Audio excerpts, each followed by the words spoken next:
ॐ सोमनाथाय नमः। ॐ मल्लिकार्जुनाय नमः। ॐ महाकालेश्वराय नमः। ॐ ओंकारेश्वराय नमः।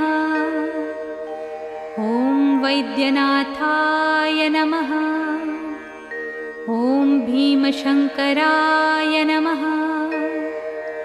ॐ रामेश्वराय नमः।